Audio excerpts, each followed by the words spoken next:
Hopefully I can be heard okay, because this is my first time actually wiring my headphones, which is supposed to be Bluetooth to my phone, but I've been on them all day, so I didn't want it to die while I'm out here taking my long walk. So, lessons and a whole bunch of random. Over the past couple of days, there have been some things I wanted to post but didn't post because, I was busy. I was busy, right? Um, and me, I'm very natural. Where this real, where this world really isn't. They want everything covered up, and you know, sometimes it don't be that way. Sometimes I'm completely natural, right?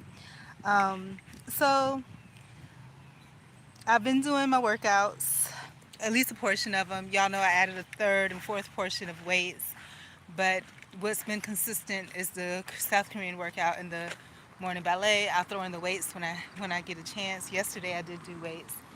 Um, so one of the things, so I've been exercising completely natural because I wanted to see the difference, and because I haven't been doing my arms as much, the difference isn't as much there.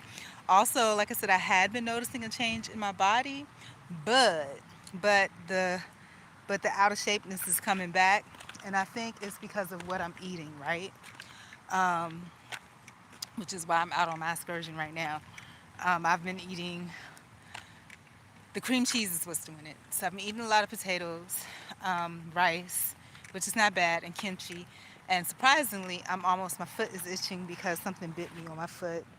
I think it was in my sandal, and when I stuck my foot in, it bit me, and now it hurts. But rice and my watermelon rind kimchi, and my kimchi is just about all gone, so I don't know what I'm gonna do. So it's just gonna be rice with sesame seed oil and soy sauce, and maybe some cracked black peppercorn. But so one of the things that I came across, Lil Wayne. I'm not a big fan of a lot of rap these days. That's commercialized rap, um, unless it's like soft and sensuous and vibey, that type of stuff, right? Love me some August Alsina, but um, so I don't really listen to Lil Wayne, but I came across an interview that he did with this woman.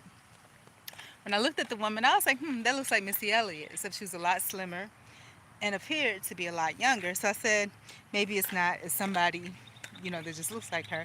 But it was indeed Missy Elliott. And she looked great. Missy Elliott and I have got to be around the same age, but I swear she looks about 20. Like literally, she looks 20. And she's in great shape. Her spirit is great. All of that, right? And so she was interviewing Lil Wayne, and I had it on in the background while I was working on stuff. And at one point, I heard Lil Wayne talk about being shot, and I didn't know he was in an apartment and he got shot, and he was laid out on the ground, and you know, all I heard was that he got shot. Come to find out, he tried to unalive himself, and he was only 11 or 12 at the time. My goodness! But the first part of it I heard was just that he um, was shot and he was in his apartment and he thought he died. He was in an apartment and he thought he died because all he saw was white all around. But what he was looking at was the ceiling, and the ceiling was kind of blurry because he was shot, right? And and he said he didn't feel pain or anything. And then he got tired of the only reason he said he would have let himself die, but it was taking too long. So he got tired of waiting to die. So he heard, knocking at the door, boom, boom, boom, boom, boom. And so he crawled over to the door.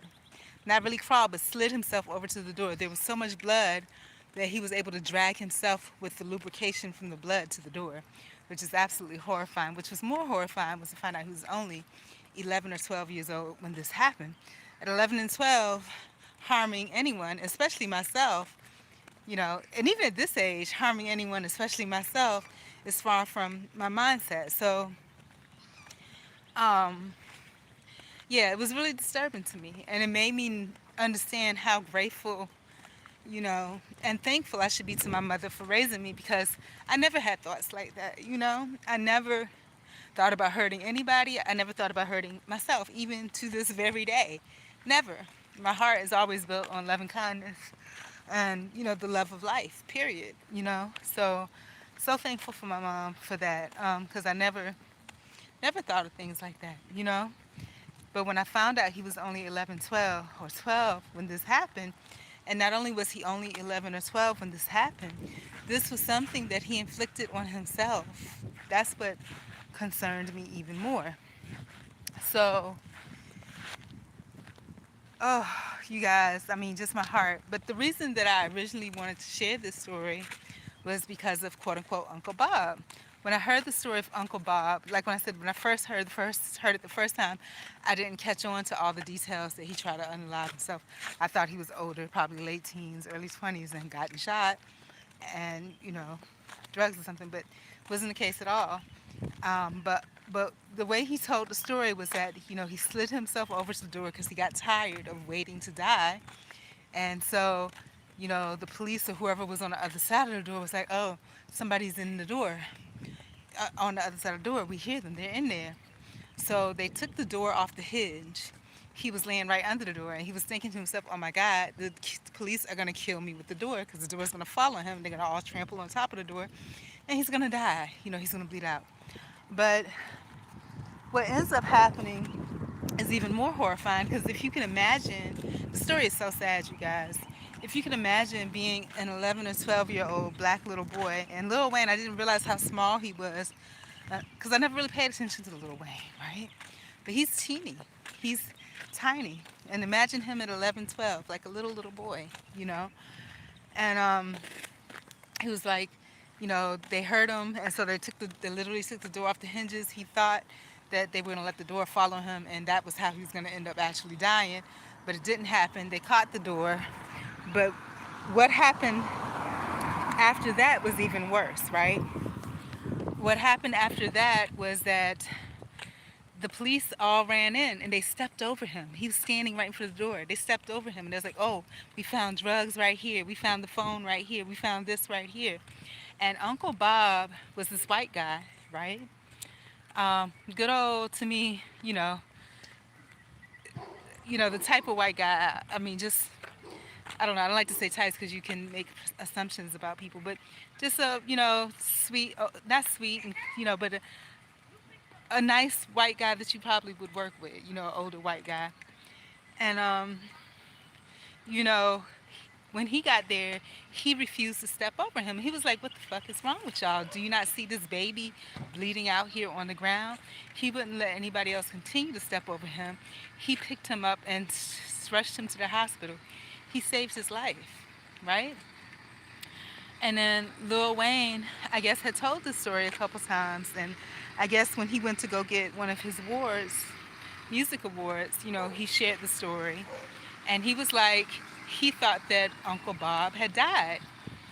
So much so to the point where he actually, when he gave all the thank yous and things on his award, he said, rest in peace, um, Uncle Bob. But he wasn't dead. And the way he found out that he wasn't dead, he's from, I think, New Orleans or something, New Orleans, something like that. And there's this little restaurant that's really, really good, but it's a really, really teeny tiny restaurant. So small, in fact, that there were only two families in there, two parties in there. The party that was with Lil Wayne, which was with him and maybe one or two, maybe three other people. And then there was a white family that was in there, right? And the waitress came over to Lil Wayne and said, I don't want to be weird or anything, but the guy at the other table told me to tell you Uncle Bob, and you would know what he was talking about. So, about to get hit by a school bus, y'all. So, they done protecting the kids, but they about to kill the middle-aged people. What the heck? So, let me catch my breath. But so yeah. So Lil Wayne, as soon as he heard that, he looked over, he ran over the table, and he was just like, so, full of gratitude, thank you, such and such and such. And Uncle Bob was like, no, if you really want to thank me, just give me a job because I'm tired of sitting around the house doing nothing. So Lil Wayne got one of his people, I forget it's a well-known name, but I'm not into all the artists these days. Typical old fuddy-duddy me. But he got him a job working for that person. And I thought, what a great story. That man's still alive and well. And the way he cared, if you guys get a chance, go look up that interview with Missy Elliott and Lil Wayne. It touched my heart so much. And to me, Lil Wayne seemed so humbled and just completely. And then he talks about his mom and how he came out, started out in the business like 11, 12 years old, 14 years old, and how he's around all these rappers. And he really kind of lived a quote unquote, adult life, and his mom kind of let him do it. And what I do admire about this was that he got his first check, I think, for writing something. And it was like $6,500, and he wanted to give his money to his mom, right? His mom was like, "No, you earn that money. What do you want to do with that money?" She really did. She treated him like a little man, and he wanted to buy a truck, so she let him buy a truck. And he said, "Nola is a little different," so he bought his truck. And then I think he said he had his first kid like when he was a baby, like 13 or 14. But the other thing that he mentioned as well was like how, and these are things I didn't know about him because I don't really study Lil Wayne like that. I never haven't been into all the stuff, but he was featured on like 200 different people's songs in one year. He was on 200 different songs in one year, like 100, 200, something like that. And then he talked about how he um, did Soldier, or not Soldier, was it I'm a Survivor? He did a little part on Survivor, one of these songs, or I Need a Soldier, one of them songs by Destiny's Child, and how he was like they would never have him on a Super Bowl or something, but he was giving kudos to Beyonce because he was like Beyonce would do it even if he ain't there physically, his lyrics and his words would be there.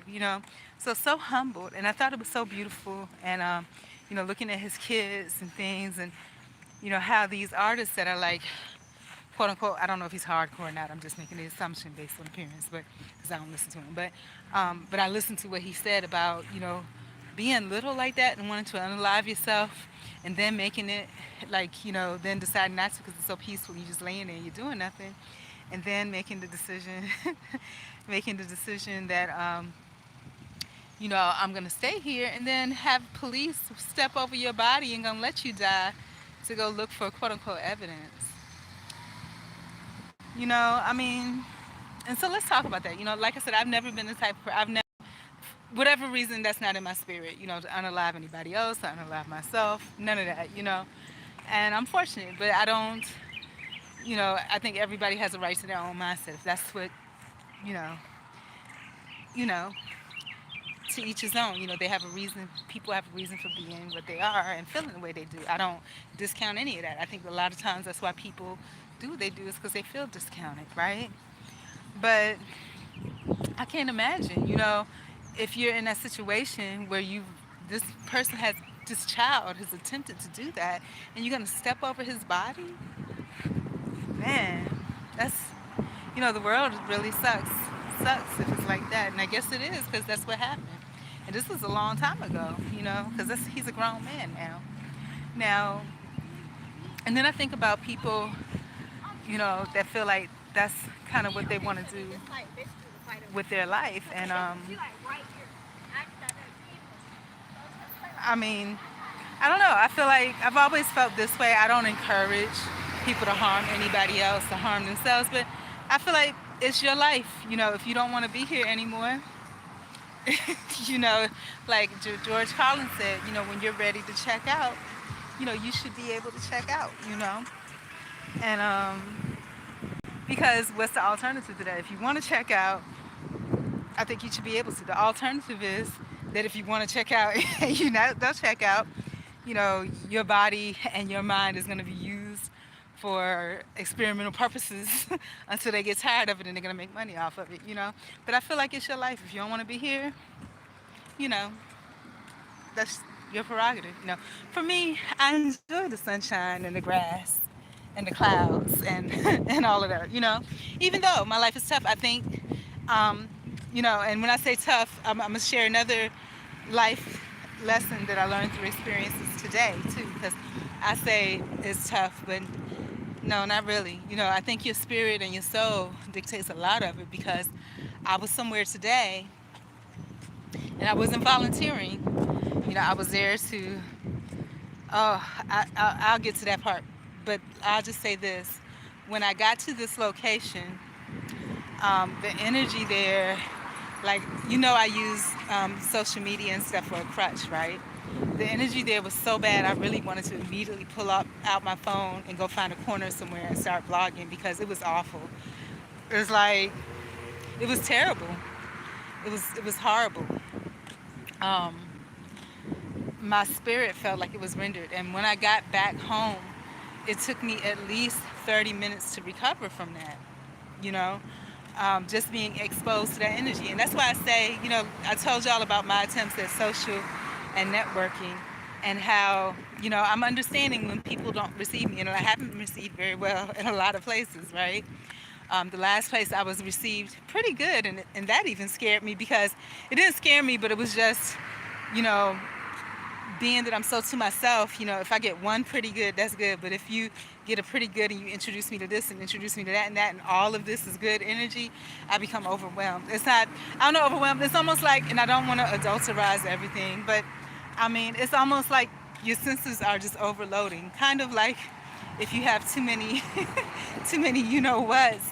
It comes to a point where you're like, no, no. That's how I was. I was just like, no, I can't take anymore, right?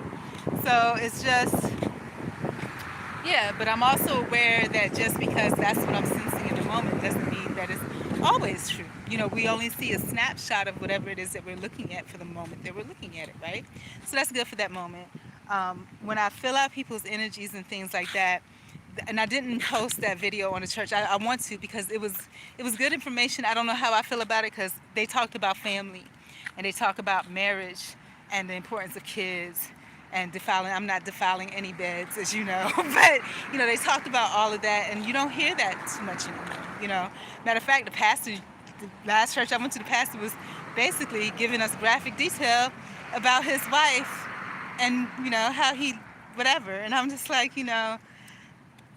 I really don't want to know, but okay, I'm glad you enjoy your wife, but so yeah, but I also recognize different spirits, like I said, the feminine energy. I keep seeing these cardinals. I was out at Dollar Tree the other day, and I keep seeing dead birds too, but whatever. But so I recognize other spirits too. Like I said, the feminine energy I'm good with because I'm female, I'm feminine, and I like to think I have an understanding of what's real in that and what's not, right? But the other portion of that masculine energy, like I said, I'm not around men at all, I don't interact, like, it's not like any type of like specific choosing. That's just how it is. And I'm not around women at all either. I'm not around people at all, in period. But because I'm a female, I do have, even though you can't tell, I do have feminine energy and a feminine spirit. Because one, socialization to a certain extent, and two, I like to think that's just how it is. I don't know if that's true or not, but I have feminine energy, okay? And it's just like for masculine energy, like I felt, like I said, the woman's husband, I felt his energy and I felt his presence, and I recognized his energy. You know how you recognize spirits? I recognized his energy and presence. His energy and presence was one of where he runs a tight household. He's a strong educator. He also has very strong opinions, and he is one of those people, how some people say, I call a duck a duck? It's like he is the kind of person, he may have his mind set up about how someone or something is, and he will not give time to it or credence to it because, in his experience, and, in his experience, or what he perceives to be the collective of his experience, is that it's not worth it, right?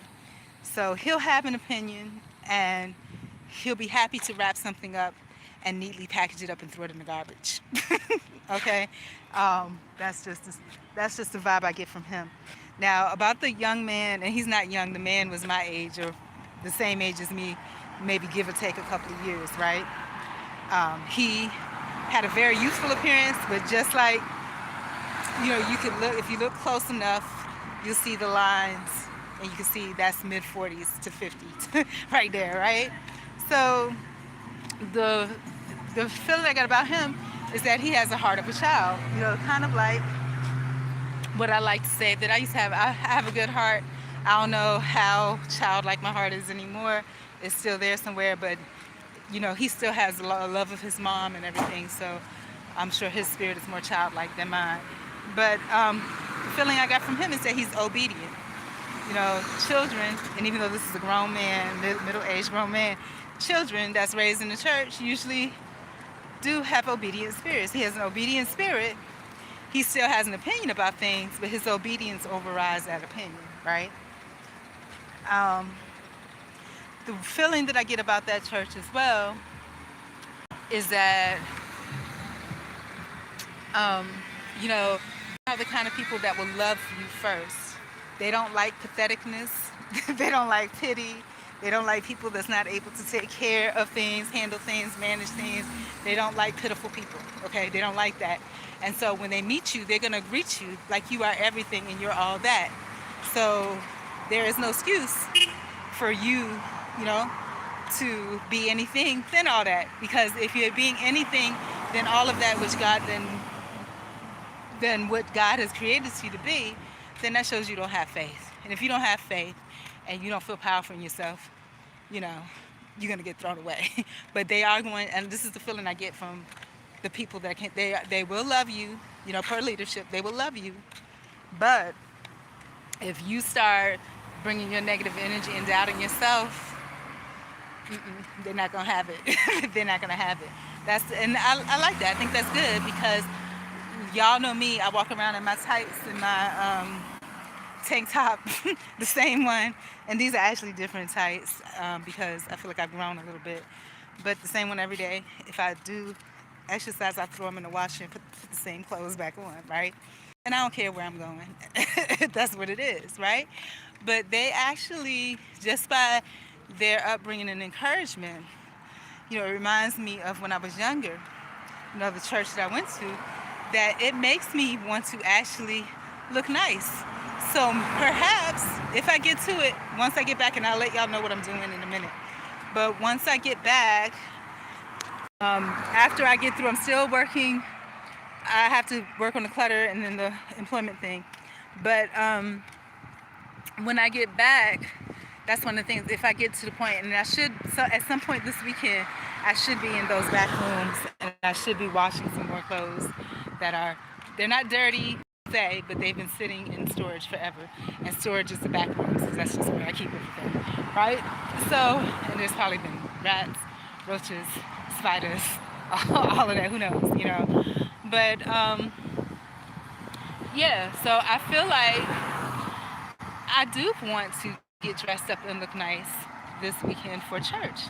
Normally I don't because, they say come as you are, you come as you are, they don't pay attention to you anyhow. And then on top of that, I'm kind of what my mom used to call the she'll tell you one thing, you do something else.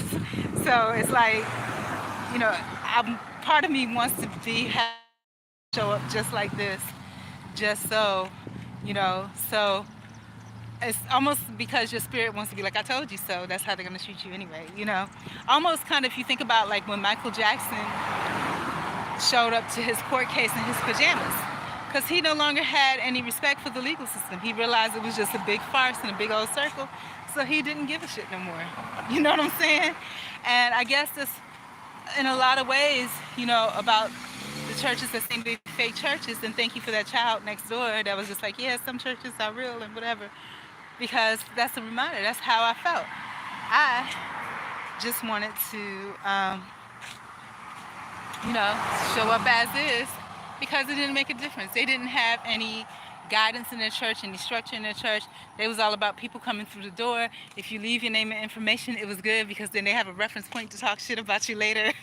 They don't care about the people, But I don't know. I think, but again, you guys probably already felt it in your heart that, Maria, danger, danger, you trust. Because just like when I first moved out here, the lady on my street, she used to be a teacher. And she was a teacher. And And I thought that, oh, she's a retired teacher, that must mean dignified in class and all of that.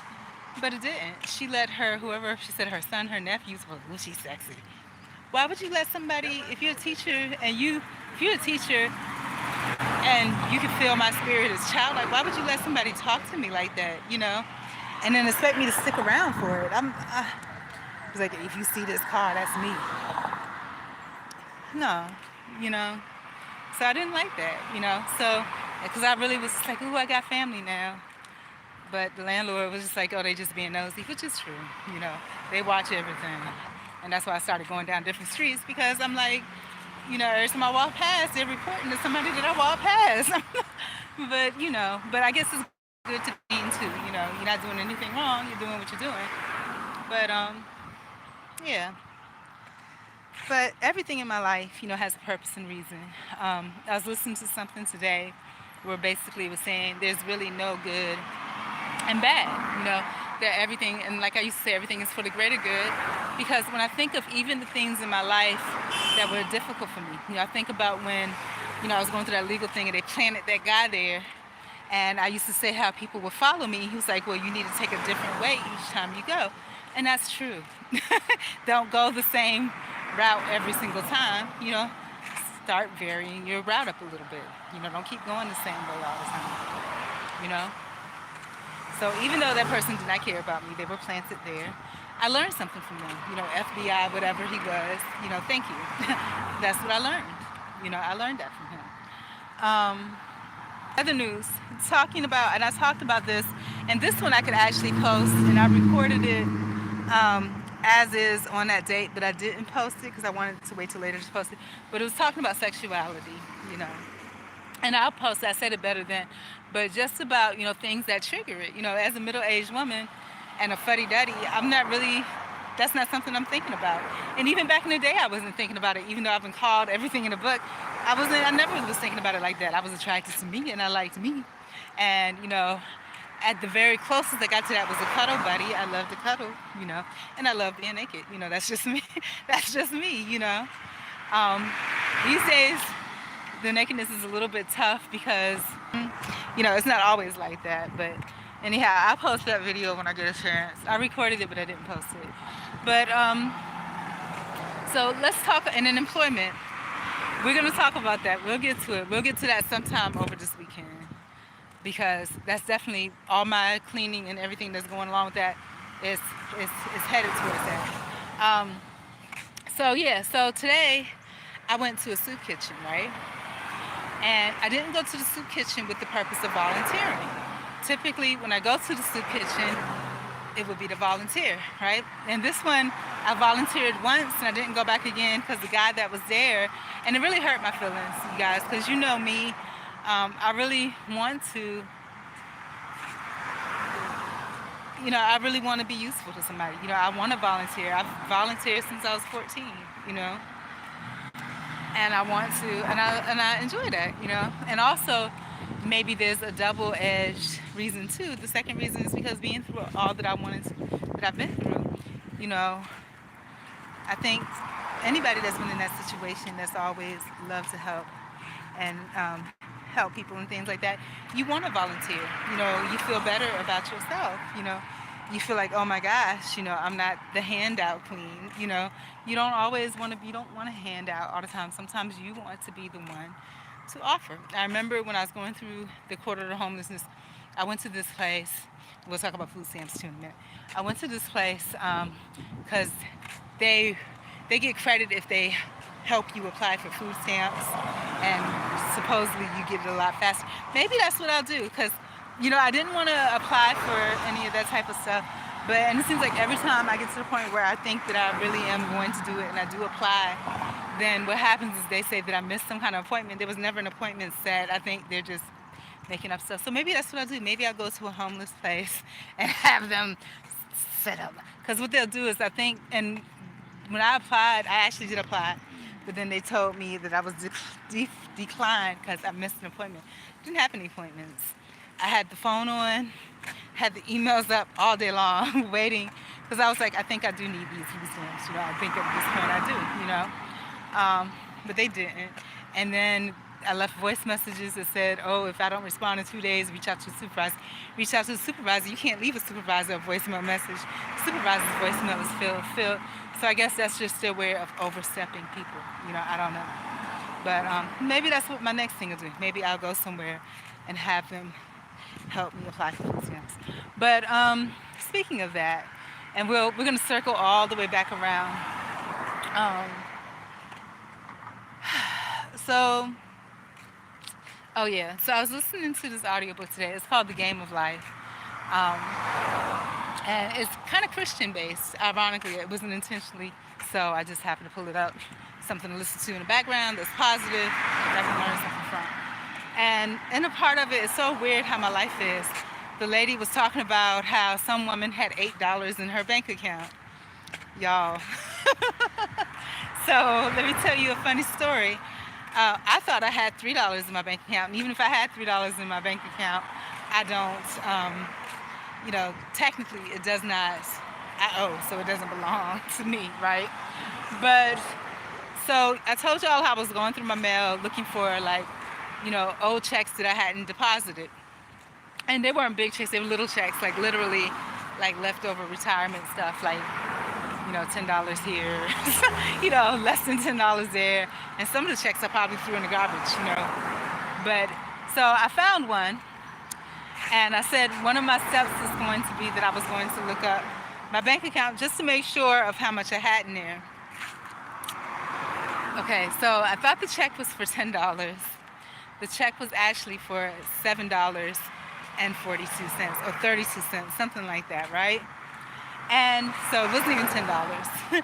then I checked my bank account. I thought I had $3.04. I had $1.04. And all that adds up to $8. I think when I looked at it, all totaled up to like $8.48. So ironically, this audiobook that I happened across today, which happened to be a Christian audiobook entitled The Game of Life or something like that, which ironically is one of my products that I have. If y'all seen the little Miss Pac-Man that looks like me, that's one of the products that I have, and it wasn't intentional. It just all kind of connected together, and I didn't know that I only had $8 and some change as of now, right? But that's what I had, until I get paid, provided that I get paid. But and that's the other thing I want to talk about, employment. I will talk about that, but so bogus. But I'm gonna set my standards. Like I said, once I get through the things that I have to go through about, the equipment return and about, getting everything cleaned up, then the equipment return, then giving my last words. I'm going to, I've been saying I was gonna do it for the past week, I haven't yet, but I'm going to pull my resume down completely and I'm going to revamp it and revamp my current job as just self-loveology of me getting into myself. No, it's not a W-2 job. It's me working on me. And part of my job is finding a job that I feel like respects, stands by the values and policies that it puts up, and that's open, that's direct, that's honest. That's what I'm looking for. I need that because, how am I going to grow if I'm with a company that isn't like that? If you're not open, if you're not direct, you're not honest, if you're manipulative in the way that you communicate things so that you leave just the door open for enough doubt that if you wanted to switch it up and make it something different, you could, if a person didn't address it and call you out on it. I don't want that. I want a job that's going to be open and direct and honest. Because how am I going to grow and develop if you're not open and direct and honest? That means I can't be open and direct and honest, and we kind of just have to wink at each other. I'm not doing that. I'm not. I refuse. I refuse to do that. I absolutely do, And if I am good enough or bad enough, where I can be court ordered to homelessness, at least, if I'm ever in that situation again, it will be of my own doing because I decided to stand up for my right with the knowledge that this could happen. Okay? Because I'm not. Too much of my life has passed by mental health. You're not fucking with my mental health like that. I'm not letting you. We're not doing that. I'm an honest person. We're going to keep it honest. We're going to keep it a buck. And like I said, I'm redoing my resume because I'm making it clear. Resume is a legal document. Okay, so the resume is pretty clear. Um, you right, baby. Have a good one. He looked like Lil Wayne, but I guess so. Whew. Okay, let me catch my breath, y'all. I scare easily, so, and I'm glad I didn't scare him. Because I've been, and let me explain this to you. Once you see people scared easy like that, that's racist. What's racist? Okay, and you can explain to us what's racist, but when you see people react like that, like when they get real scared, when people drive by or come, or it's because something happened. Now, let me share you a story. I was in Fort Lauderdale, downtown, enjoying my best life, and it doesn't take much for me to have a best life, just that my bills be paid and I have a clean, nice place to live. That's all, right? And like usually around dusk, if you've ever been in South Florida when the sun is setting, it's so beautiful. Like, the sky turns all these beautiful colors. It's magical. And I was coming back from the grocery store, and just like I'm vlogging now, just, the bag in my hand, just vlogging, enjoying myself, and I always feel, when I walk at that time during the night, I always feel like, I always feel like, if at that time I really felt like I had a romance with God. Like I felt like God was with me, and He probably was, because I'm still alive. There's probably been plenty of situations that I don't know about, where my freedom could have been taken, my life could, but I'm just oblivious, just like I am now, completely oblivious. But work situations too. I'm not oblivious because I've been through legal before, and I understand, what people's egos can do. I understand that people are willing to murder you, put you under the dirt, literally and figuratively, because if they feel inadequate or you point out something inadvertently that makes them feel that way. I get it.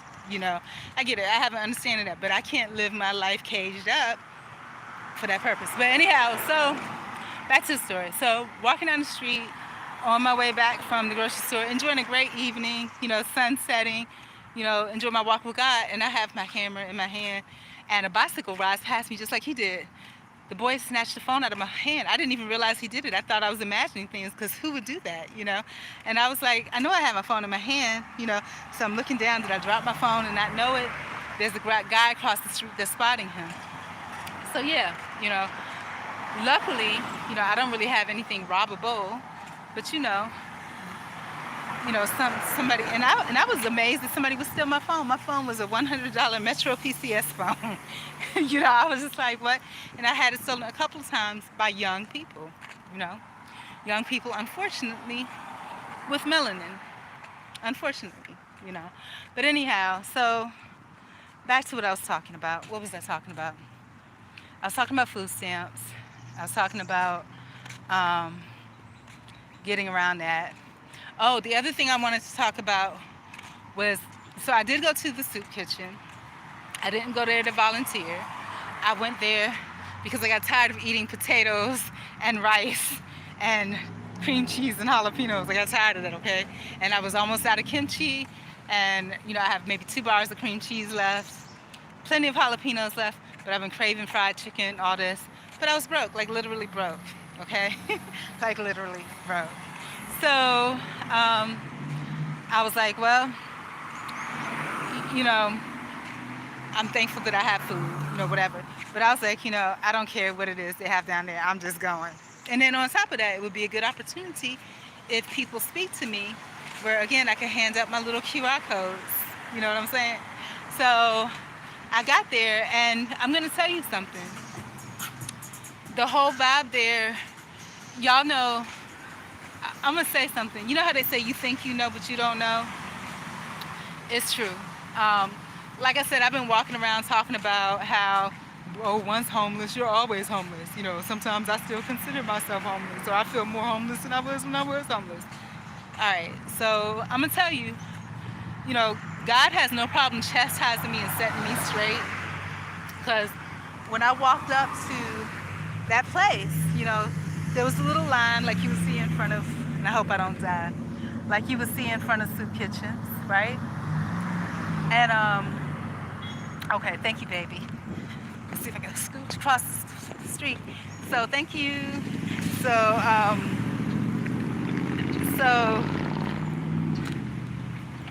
so yeah. So as I approached, that whole energy was so scary to me. Okay, because when I came there volunteering, it seemed a whole lot different, and I hadn't volunteered there in a long time because the person that was running the volunteers, and it was a guy that looked like he probably went through the program. He was old and kind of bent over, and he says, "If we want you to volunteer again, we'll call you. When we want you, you don't call us." I said, okay. So I never came back. I was like, damn, fine, all right, no problem. You know, I don't know what the deal was there, but I really needed to. I think if you're homeless and you're a good person, you haven't been homeless, volunteering is something that you really need because you have to feel useful. I have to feel useful. I have to feel somehow that I gave something that somebody somewhere wanted. That's what it basically boils down to. So I never went back, and I went back today. It's been a couple years, right? I went back today because I needed to. I was tired of eating potatoes. I was tired of eating rice. All those reasons that I mentioned previously, right? And so when I went, the feeling that I got, again, you think you know, but you don't know. Dear Maria Chung Willoughby, you are ignorant, okay? And I'm gonna tell you why I say that, because I've been homeless, but the thing is that real homelessness, I walked up, and I'm sure as far as appearance, I blend in real good. You know what I'm saying? I blend in real good. Probably see me wearing the same thing all day, every day, right? And just as soon as I walked up, I saw the line, and you see all types of people, right? And I saw where, it was a different vibe. I think that when you're volunteering and stuff like that at places like that, you don't really see, you don't really see what's really going on because you're in your own head. Prime example, before I came down to Valdosta, I was in Orlando. And when I was in Orlando, this is around Christmas time, Thanksgiving time, something like that, I stopped by the Salvation Army because I needed some help moving, right? And I thought what I'd do was I'd get some people that were in the volunteering spirit. You don't have to just volunteer for the homeless. You can volunteer for people that just need help, right? Right? That's what I'm thinking.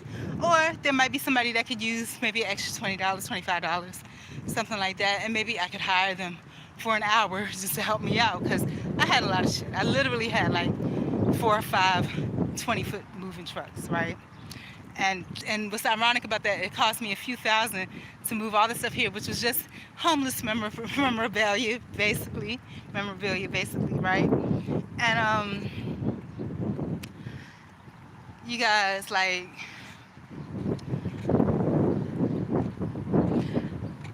it was people, sometimes when people volunteer, even if you're a formerly homeless person or a homeless, however you want to look at it, person that volunteers, sometimes you could be blind, like that song said, you're blind, baby, you're blind to the fact you could be blind. Because I don't think those people realize that,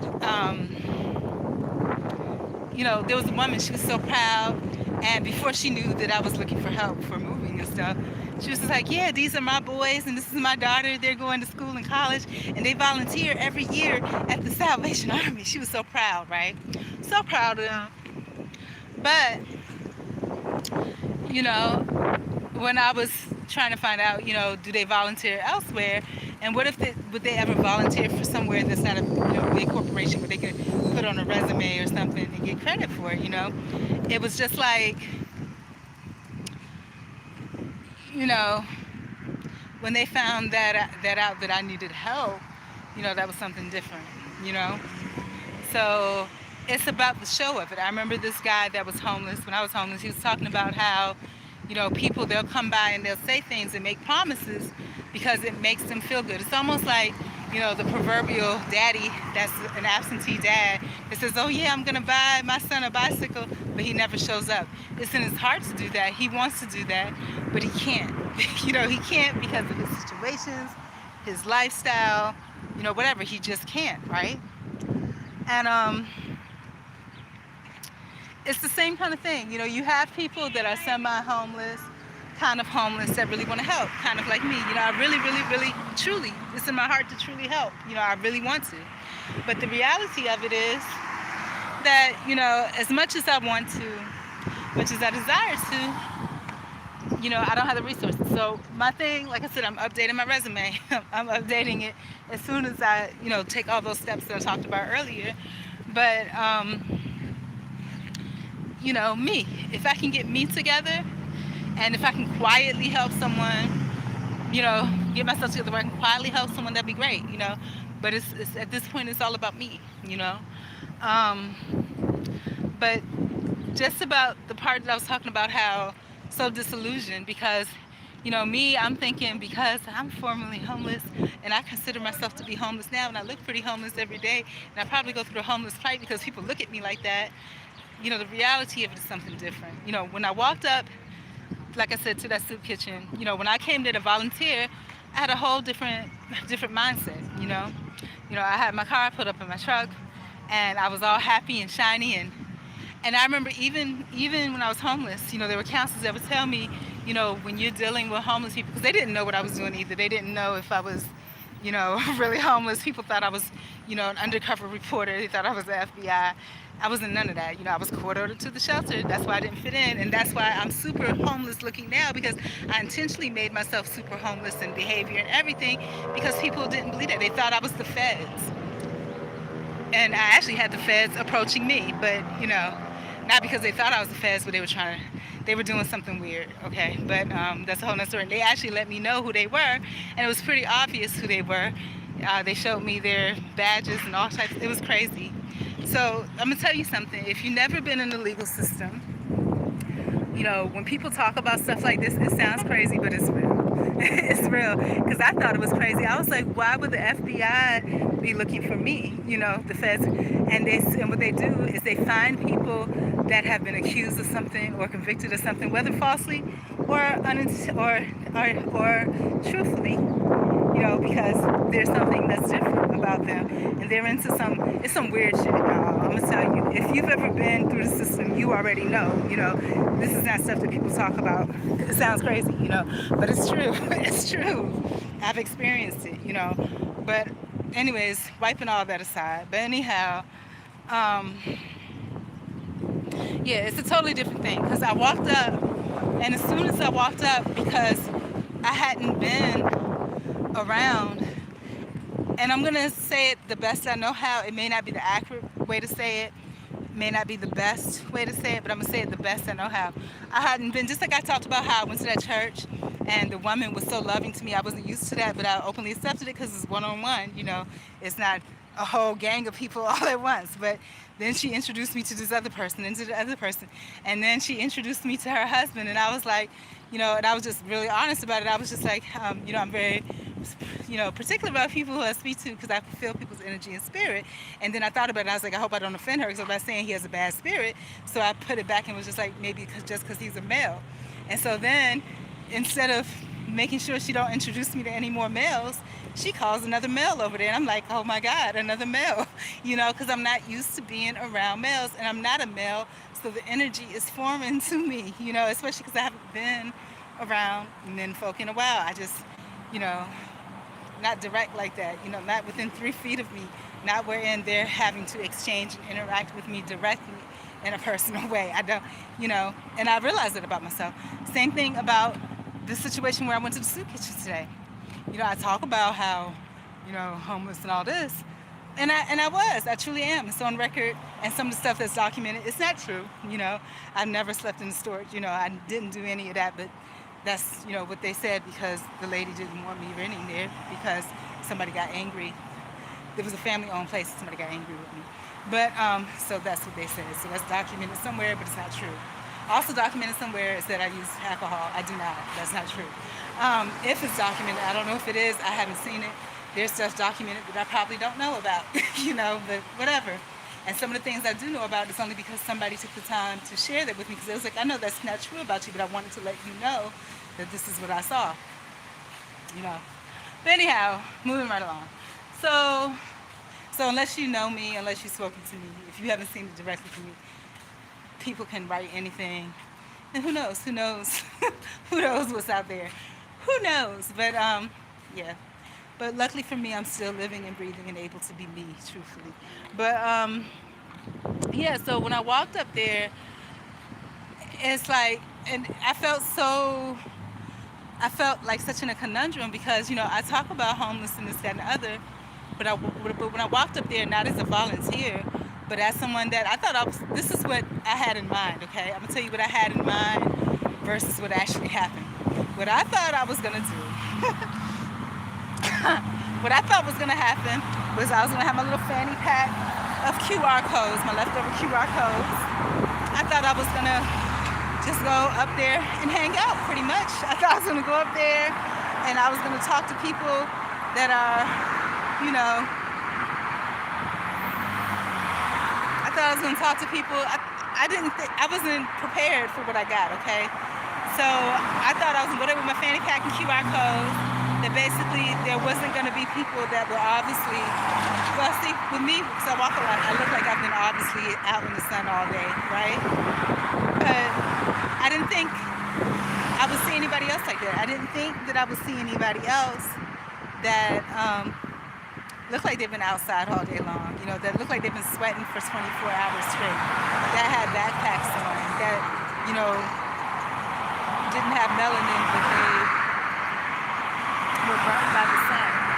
I didn't think I would see that. I didn't think I would see young men with 2 or 3 backpacks on, but I did. And the thing is, even though I've been a part of that and I've experienced that directly, I used to carry one of those mini suit, because when you're homeless, it's like you carry 3 bags, right? It's usually a roll-along suitcase looking thing, and then kind of an overnight bag that's placed on top of that, and then kind of like one of these bags, right? And even though I've experienced that,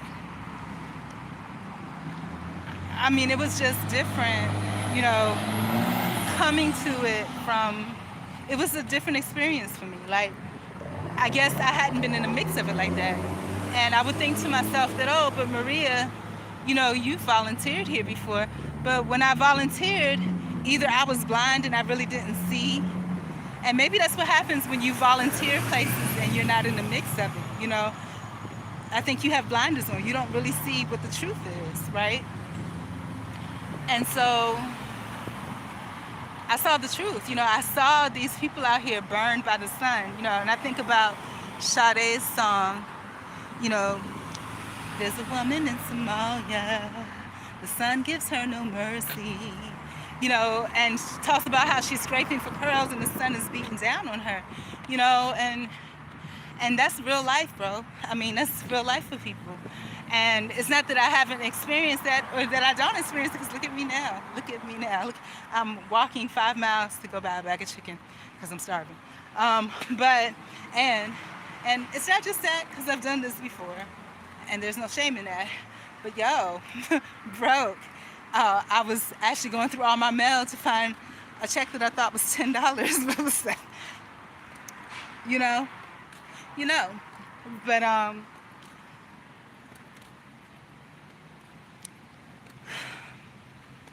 it was a different experience. I was actually scared.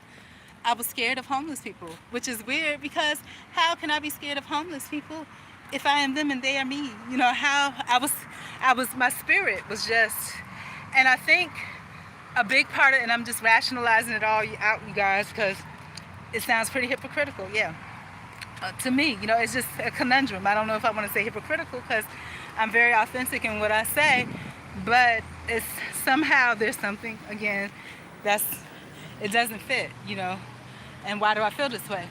So I think where the fear or disconnect came from is because y'all know, I've been talking about it. I haven't really gone into detail about it because I haven't had a chance, because I want to address it fully, and hopefully I'll have an opportunity to some point this weekend. But you know, there are employment issues, right? And so I think that's what maybe scared me a little bit, because I'm thinking about my employment issues as, ooh, you know, that's a big deal. And it is a big deal because it's affected my whole fucking life. And the buck stops here. We're not doing it. We're not doing it no more. We're going to talk about it. Whatever it is, we're going to talk about it, and it's going to be public for everybody to see, you know, because I think it's important. It can't be just me. It's not just me. It can't be. There's no way. No way. So, and I accept things who they are. But, you know, it put things into perspective, because here I am, and I'm thinking, ooh, you know, I have an issue with employment, right? And I'm thinking, oh, that's the biggest thing, and I'm going to find other people, you know, that may or may not have issues with employment. You know, if they're doing good with employment, maybe they could share some of their success stories with me. And if they're not doing well, I wonder, do we have anything, you know, do we have the same obstacles or hurdles, right? But no, it's not even like that. You know, what I'm looking at, I don't see anything that looks employed. You know, I don't hear anything. But then again, people are discreet. I'm not that discreet. I'm pretty open, right? I'm open about everything because, you know, I'm open about everything. I'm open about everything. Because if I die today, I want it to be known that I existed. You know what I'm saying? And this is who I was, you know, even if it's just for this little moment, you know, because every snapshot of a moment, somebody can perceive something completely different about it. But I think that's what concerned me, because when I walked up, I didn't see, you know, like I told y'all about jobs and stuff, I've been taking like low-end customer service, technical support jobs, and I'll just go through the list. Whoever gets me, I'm okay with it. You know, even if it's temp, I'll take, you know, whatever. If it happens to be the first one, then that's what I'll take, and I'll keep it moving. You know, I don't care so much about the pay rate. You know, I don't care about anything except that it has to be 100% remote. That's all. Preferably nights and weekends. That's all. You know, that's all. You know, and that's what I've been taking, but you know, I prefer to have higher level where I get paid at least $70 an hour, and that's out there and it's doable, right? But I guess with the way that I post things, you know, like I said, I worked at a place where this guy, all he did, because he used to work at a Walmart and he was scared somebody else would get the come up. But the thing about it is that, you know, I'm open. You know, I'm open. You see what it is. This is what it is. But it's just, it scared me, because all I felt when I walked up there, I think what bothered me about it, and I'm trying to, you know, verbalize it and actualize it, was when I walked up there, I didn't see anything. And then I'm going to verbalize what I saw, what I felt about it, and then what the reality of it really is, and how my perceptions may be fucked up about it. But I didn't see anything that looked like, the majority of what I saw that had the biggest impact on me was, like I said, it was just no hope. You know, like, there's no way, you know, if you're standing in a line at a soup kitchen, I'm not going to say no way, but you have 5 book bags. You're at a soup kitchen in the middle of a day. You don't have anywhere stable to, you know, look for decent jobs. And then you have all types of influences. While I was there, people was trying to influence me, you know. And it's just, I didn't see anything, you know, that spoke to me in a way. You know, I was just like, yo, if I get caught up here at a soup kitchen, how, there's no way that I'm going to get my $70 an hour job. You know, there's no way.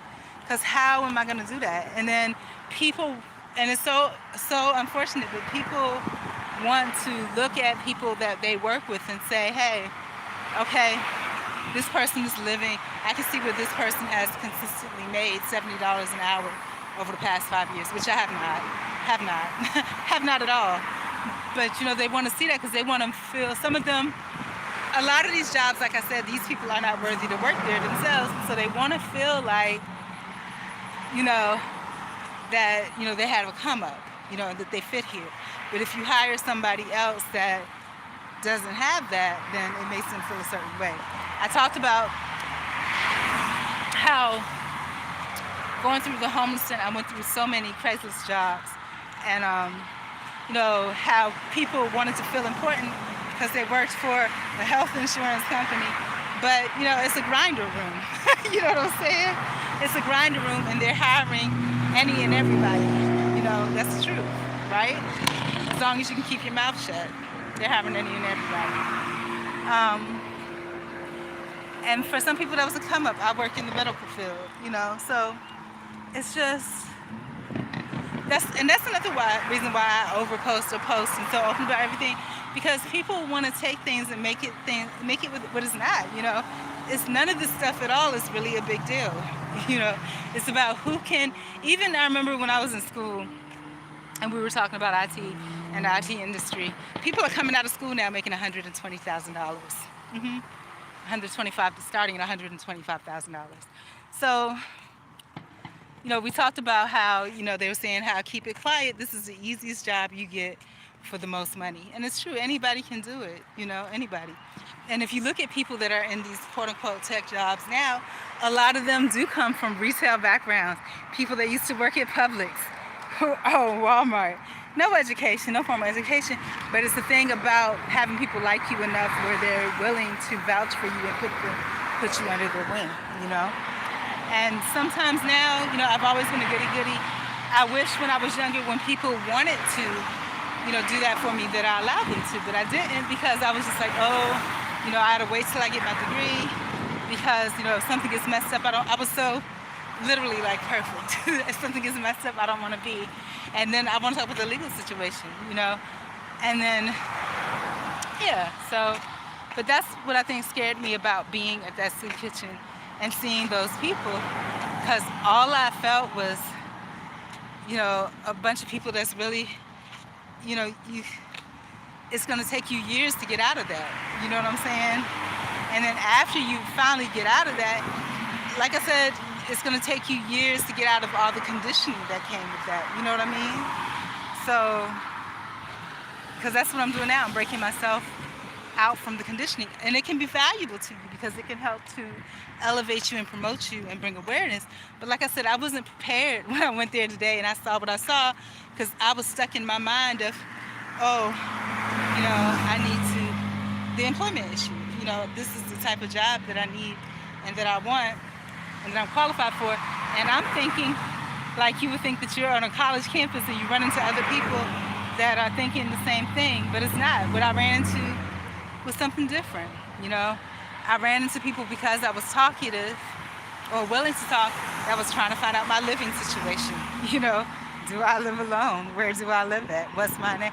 And in those situations, I don't typically give my name, and I'm honest about it. I don't make up a fake name. I just say, hey, you're dealing with me right here in the flesh. You don't need my name.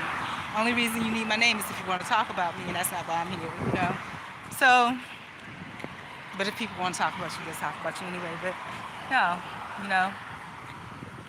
And that last church I went to, they gave first and last name, and I was like, wow.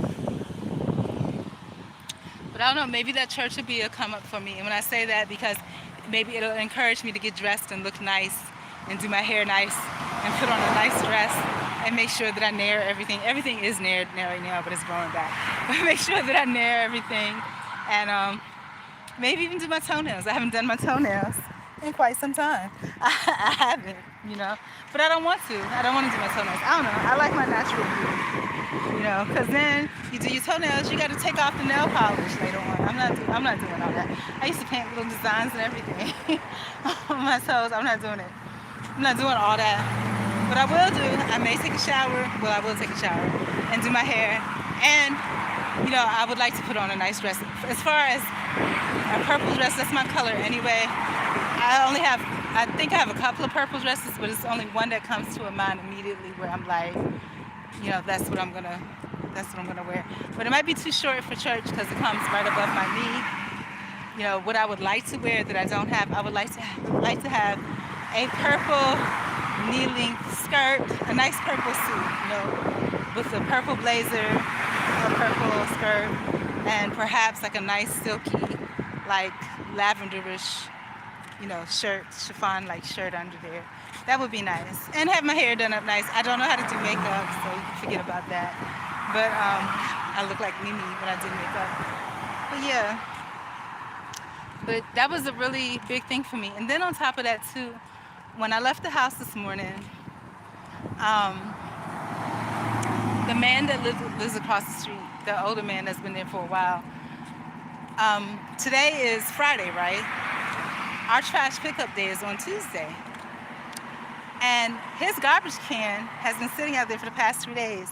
All this time I've lived out here, he's never done that. He's immediately brought his garbage can back in. So it made me think, is he okay? You know, is something wrong? You know, like I said, I don't have a personal relationship with this person, and I do have my contentions because of past communications, but the question about it, or the thought behind it is, what if, the thought behind it is, thank you. The thought behind it is, you know, what if something happened to him? You know, it would bother me, you know? And it's so ironic that that happened, and let me tell you what else happened. So when I got to the soup kitchen place, and I recognized the lady that I volunteered with, and it was kind of weird because I didn't know what to say something, because they make rules where if you are going for services, you can't talk to the people that actually work there or some shit like that. But there used to be a guy out here in a chicken suit, but he's not here today. But anyhow, so they got 20 different wing flavors. I don't have one wing flavor money. So, but we're gonna keep going. We're gonna get this chicken. We're gonna come home. We're gonna fry up some chicken. I've been eating potatoes and rice for the past week, and I'm thankful. Like I said, God comes just in time. But when I get a chance and I listen to their audiobook again, I'll share with you specifically the part that I was on that really hit me, because it related directly to my life. But yeah, so what ended up happening was talking about death and people passing. When I got to the soup kitchen, there was a guy that was there, and he spoke to me, and he was trying to get me to go in front of him, but I didn't want to do that. I wanted to be at the back because, you know, I didn't want, you know, I'm sure nobody's checking me out, but I didn't want nobody checking me out, and I didn't want nobody behind me. You know, I didn't want that. But unless they came behind me. And this reminds me, Ali Sadiq had a comedy routine where he talked about being in prison and how they were, oh, it's disgusting. You have to watch it, but look up the one about Tota Hill. But anyhow, so you know, the guy, we were talking, and it got to the point where, you know, I was like, you know, I hadn't been here. I mentioned that I hadn't been there in a long time, that I volunteered there once, but it was a long, long time ago. And how the guy that was running the volunteer program, he told me that if they want another volunteer, they'll call for me not to call, so I just never came back, you know. And the young man said to me, he says, oh, you mean the person's, he said the person's name. And I was like, oh, yeah, that is his name. And he was like, he's not here anymore, he died. I was like, what? And it kind of bothered me, because even though the man didn't have nothing nice to say to me, it bothered me because it just put things into perspective, you know.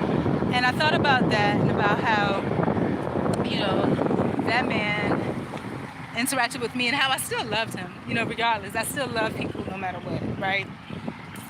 Because I understand that people have a reason for doing what they do, right? And I thought about how, you know, when I went to that church, and see, this is God showing everything to me and putting everything in perspective, you know, about how people feel about me, how I feel about other people, why people might feel that way, everything. And again, it all goes into social networking and basically the universe, you know. But when I went to that church, and when I've gone to churches in the past, you know, the people that work there, the pastors and stuff, they would have some of the awfulest things to say about people that died. Oh, I went to such and such funeral. You know, nobody liked that bastard because nobody was there. You're a pastor, sir. This man passed away. What's wrong with you? We're at a Bible study. Why would you even say, you know? And these people didn't do nothing to him, you know? And just like, but I guess when I think about employment, you know, maybe those people that have employed me maybe saying the same thing, egos, you know? Oh, you know, whatever. She gets what she deserves. I remember when I went through the legal situation, somebody actually had the nerve to say, oh, because I remember I was just like, you know, I'm not going to do something that's not right. And they were like, well, look at you now, you don't have a job. Like, that's the end all and be all. You know what I'm saying? And it just really disturbed my spirit that, you know, I don't know, it just disturbed me. So you're willing to do or say anything, turn your head, not see stuff because to keep a job, you know, and it bothers me and I'm tired of it and I'm gonna call it out now. I'm gonna call it out, I'm gonna address it. I'm sick of it. If that means that I work one day, one day, then that's what it means. Because I'm tired of it and nobody says anything because you need a job until you don't say anything. But hey, you know, you're gonna make me sit through 8 hours of this fucking, you're gonna make me sit through 8 hours of this training about code of conduct and cybersecurity. And then you're gonna have people that break both of those rules the very next day. And they're so comfortable doing it and they're in a place putting that on my resume. You know, and that's how I have my resume now, where it has all of my job history from fresh out the gate, everything I can remember at least. I'm sure there's many other jobs that I don't remember. But it has everything on there. And at the end, I added under additional jobs, note to employer. You know, these are my expectations, you know, because you're not going to put me in a situation where you're going to bully me. You're not, I mean, no, it's not happening. And then what I want to say to you too, if you're job looking or, you know, if you're a person always searching for jobs and perhaps you have issues with employment like me, be careful because like I said, you may be open to whatever job hits you up as long as they meet certain basic requirements. You know, some of these jobs may be temporary jobs or contractors, you know, and those same positions that those contractors are putting out for, they actually have permanent positions for that. But be careful because what they do is they ask you to send them an updated copy of your resume. If you do that, you know, typically what people will default to doing is sending their one-page, you know, resume. But I encourage you to send your whole shit.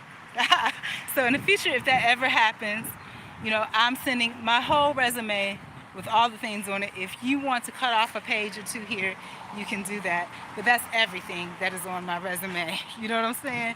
That is everything. It's everything. You know, if you want to leave off the last 2 pages, you can, you know. But I'm not doing it because all those pages that are on there, they include my history. They tell you about who I am. They tell you, and in addition, like I said, I include notes to the employer to let you know, hey, these are my expectations. And if the client company doesn't know about it, you know about it, and you set leave it off, you know. So that's on me. But yeah, I don't like that. So if you're an employer and you're watching this, please don't do that. You know, just be honest. You know what I'm saying? Don't smooth things over. And go with your instinct, just like I was as an employee or a potential employee, I'm going with my instinct. If I feel something's not right, I'm going to speak up on it. And I'm going to say, hey, this is what I noticed. It doesn't line up, you know? And if I'm wrong, I'm going to say, hey, my apologies. I was wrong. I did see this. Thank you for being gracious about that. But call people out on everything. Call it out, you know? You don't have to be aggressive about it. You don't have to be mean or rude about it. But just say it, you know, hey, this is what I noticed, you know? And so this is making me feel whatever. Just be honest. I'm going to be honest because I'm tired of BS, quite frankly.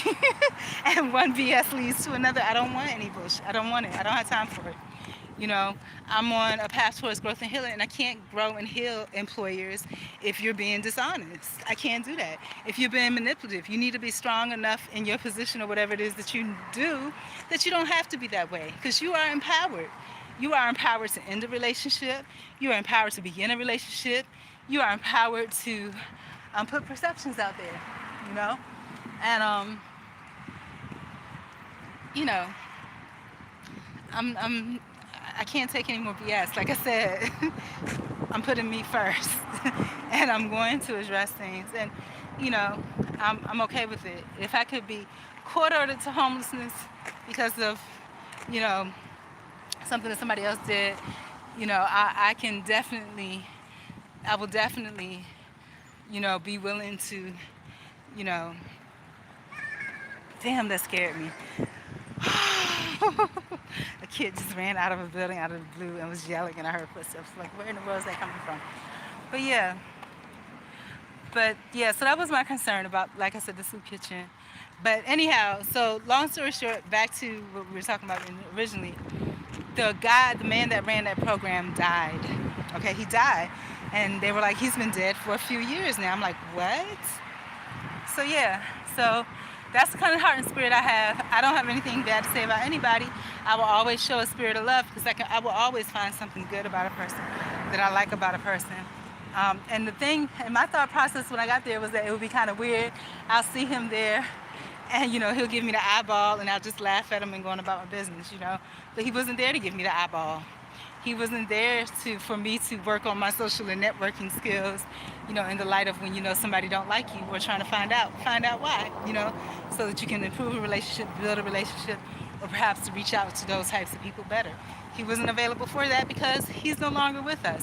And the thing about it that really gets me, like I said, the conversation that I had outside before I got there with this young man, and I think he's my age, a couple years younger than me, was, because he asked me how was I doing.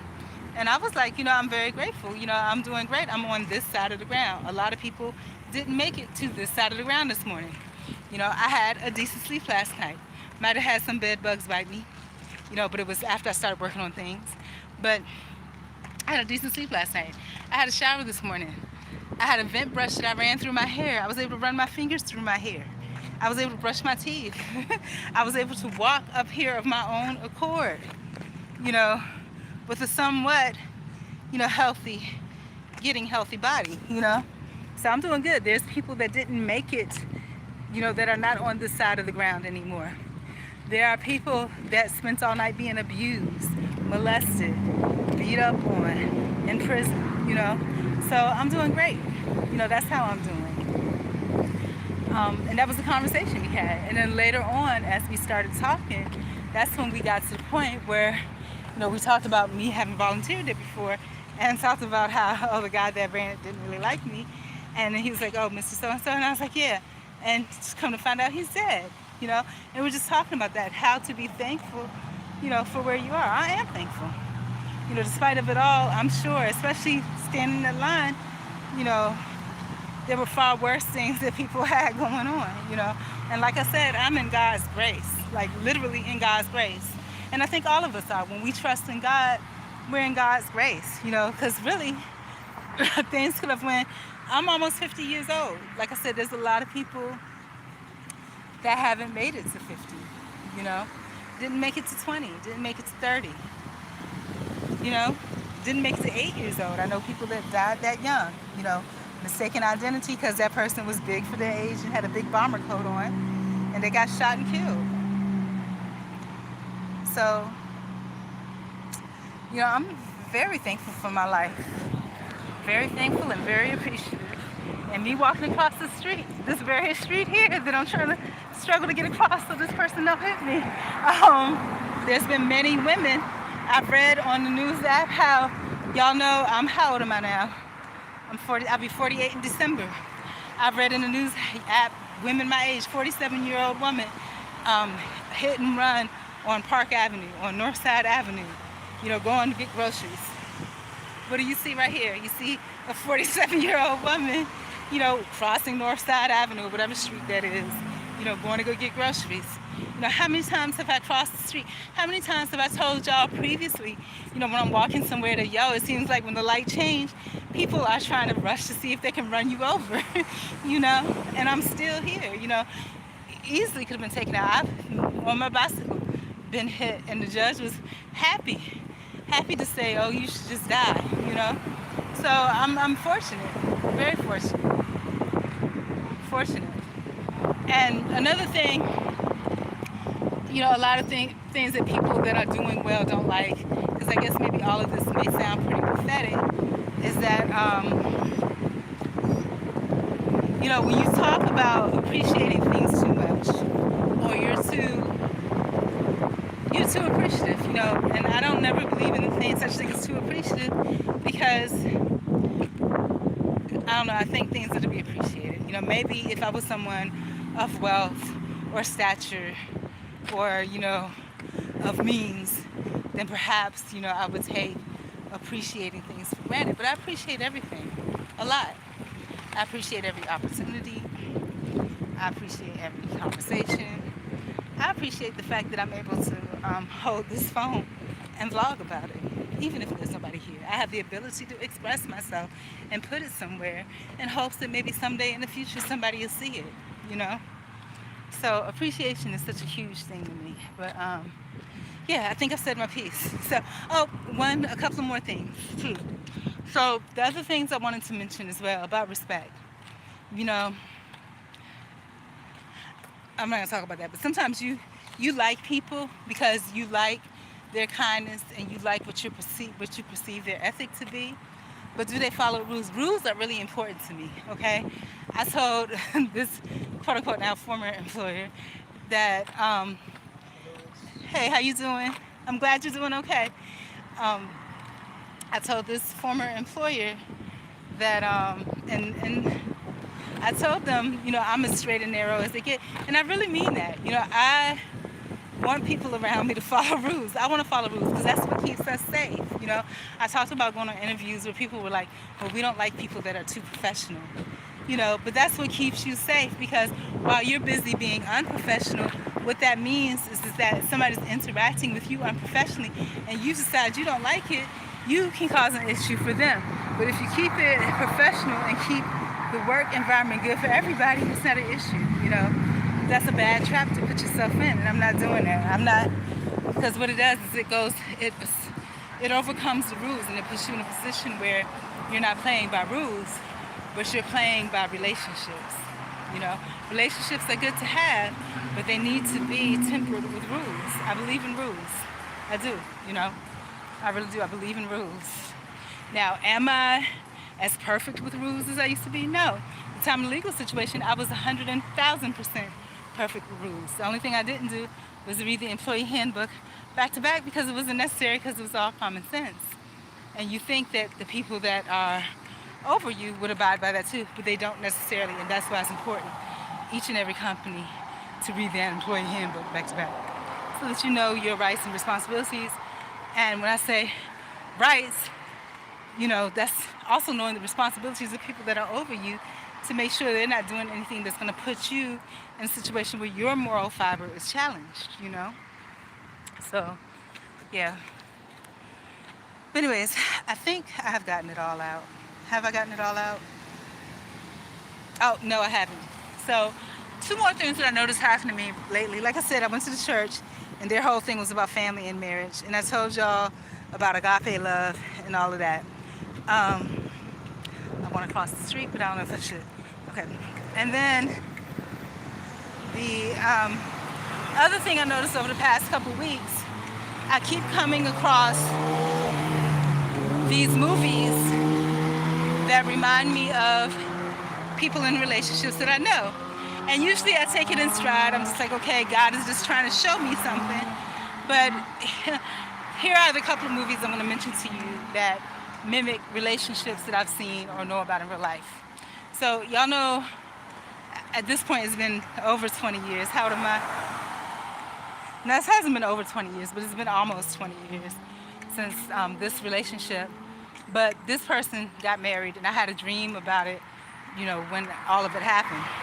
And the dream of the person that I dreamed about was like the spitting image of the person he got married to.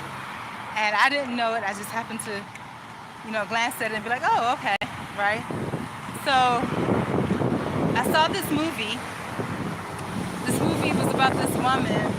I forgot what she did for a living. I think she was a massage therapist, or I don't remember what she did for a living. But it reminded me of my ex, and you know, which I'm hoping and assuming to still be his wife, because I'm hoping I want people to have good relationships. I'm happy for him, but because I really am happy. I want to see good relationships, you know, and I think he really wanted somebody to marry. He found that somebody. He said he wanted a real black woman. That's definitely a real black woman. But so, but just, you know, so the movie was about this woman, very dark skin, very, very short haircut, right? A little bit of sass and pizzazz to her. I don't think the wife that he has, though, is broken anyway, but the girl, she has sass and pizzazz, short hair. and very dark skinned, slim, pretty. And she was dating some guy that was a drug dealer, and he got locked up. And so then, she went somewhere and her debit card didn't work to pay for lunch at some place like Chipotle-like place. And the dude was this short, balding, fat, chubby dude, kind of like my ex, right? And she was making a big deal of it in the line. The cashier was getting mad. She was getting an attitude back with her because she ghetto. But then the dude was just like, here, let me just pay for it. He wasn't trying to flirt or anything weird like that. He was just being nice. And, she was just like, oh, you don't look like your debit card ever bounced or whatever. And so basically, he was being nice. He was just like, well, if you ever need anything, here's my card. Gave it a card. And, they made arrangements to, he was going to take her to dinner or something like that, right? Just on a nice tip, could go absolutely nowhere, which I was expecting to go absolutely nowhere. But they ended up developing a relationship, and he stabilized her. He was good for her. He stabilized her, grounded her, whatever, right? But she had a thing for thugs. When they would be intimate, she wasn't really feeling it. There was a comedian called Some More that talked about, how you get these,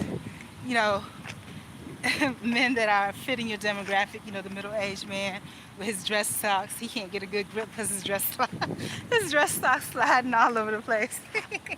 And so, the dude was a thug. He got out.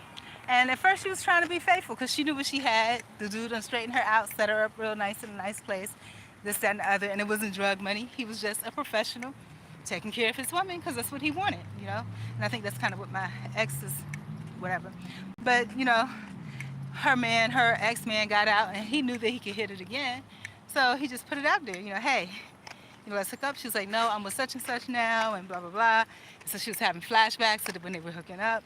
So she hooked up with him, And anyways, it reminded me of the relationship that my ex and his wife, I don't know what relationship they have. I'm sure it's a good one. But I remember when I was watching it, I was like, this reminds me of such and such and such and such. And I was like, God, why are you showing me this? I'm not thinking about them. And I know that they're happy and I know they're good. Why are you showing me this? I don't know why God was showing me this. But I was like, okay, God, you wanted me to see it. I saw it. Good. Right? So then today, I came across this movie. There's a new channel on Roku. I forget what it's called. It starts with the M. And I think it's African-based. But there's a movie that's produced by Keanu Reeves called All Gone, right? And in that movie, there's a couple that reminds me of this couple that used to rent a room out of a house that I lived in, right? With that Chinese guy. And the girl was so pretty. The girl in this movie was really, really pretty. She was dating this guy. He looked white to me, but he said he was Hispanic. But the movie reminded me of that, And I'm like, why is God showing me all these movies with these couples that, really are parallel to couples that I've seen or know or recognize from movies? I don't know what the reason is, but that's the second one. I don't mind. I get it when God is showing me movies. Because there was one, was it Año Bisiesto? It was about like leap year or something, Spanish movie. I think it had subtitles. And it's about this woman that was single. Basically, she worked from home too.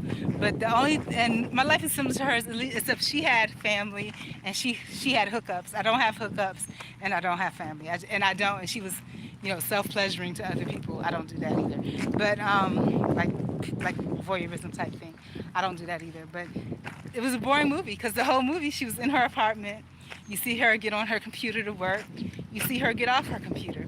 And then then you see her hop on the phone and talk to her sister or somebody, and she would lie and say she was in a relationship. She wasn't in a relationship. She was hooking up with some random dude that she met out to get her rocks off and went on the movie was so boring, and my life is boring like that, except I don't hook up and I don't have any family to tell. My movie would be exactly the same as hers, except there would be no, you would not see a guest, me rushing in the house with some random ass guest having to hook up. You wouldn't see that.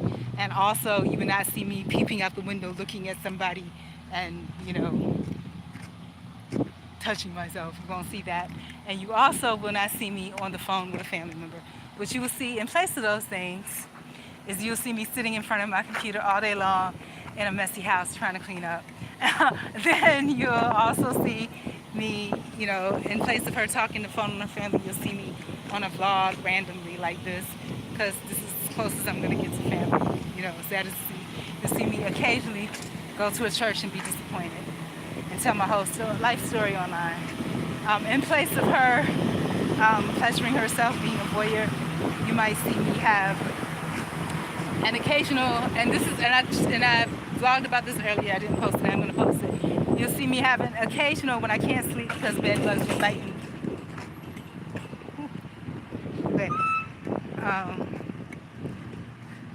Because this guy hit this sign, but it's not a big deal. But because bed bugs have been biting me all night and I can't sleep, and it's now I got to be productive during the day, doing my own thing and not getting paid for it, that I'll have to find some type of erotic chat or something to help sedate myself to put me to sleep. That will be what you see in place of that. And as far as hookups, it will be the same thing. That will be my version of a hookup. It'll be a mind hookup. But yeah, so her life is really boring. And I was kind of pleased to see that movie because I didn't think anybody else's life was as boring as mine. And that's kind of how this person is like, we're not going to stop. And they're serious too. And they mad that they had to slow down. And it's a female. She's mad that she had to slow down to get to this trampoline place. She was really mad that she had to slow down. That's what I say, I'm lucky to be alive because this world, people ain't shit. You know how they say all cops are bastards? I believe all people are bastards. People really don't care. Oh, and it is. This person was pissed off. They were mad that they had to slow down to avoid hitting me. And they may come over here and actually start something with me. They look like they're pissed enough to come over here. I hope not. They have their child with them too. And that's the thing that gets me. You have a child. What if that was your child walking across the street and somebody didn't want to slow down because they was rushing to get to the trampoline place? That's what I don't understand about this world. You have people that you care about in your vehicle, right? People that you care about. But there's somebody that's outside of your vehicle. And that person deserves care too. I don't get it. I don't understand that. No, it's a guy. So the guy. Okay, I guess he was trying to meet his woman up here. But I mean, damn. So, like I said, that's why when you see me being appreciative of everything, I'm appreciative just for my life. Right then and there, that person could have said, "Fuck her." I'm gonna mow her down, because they were really pissed that they even had to slow down. They were mad that they had to slow down. This person was angry that they had to slow down. They were mad that they had to slow down. They weren't going nowhere but this trampoline place. They weren't meeting anybody top secret classified. They were meeting some guy at the trampoline place. Was he not going to pay for their entrance to the trampoline place if they were late? I mean, what's wrong with people? And I guess, like I said, lean not into your own understanding. I don't know, maybe it's a bigger situation than that. I don't know. But, obviously, whoever's in their car, whoever they were coming to meet are more important. But damn, you're going to take my life for that? I don't like that. But that's life. But that's life. That's life, That's life. And that's hurtful to me. But anyways, that's all I had to say. I'm good to go now. Goodbye.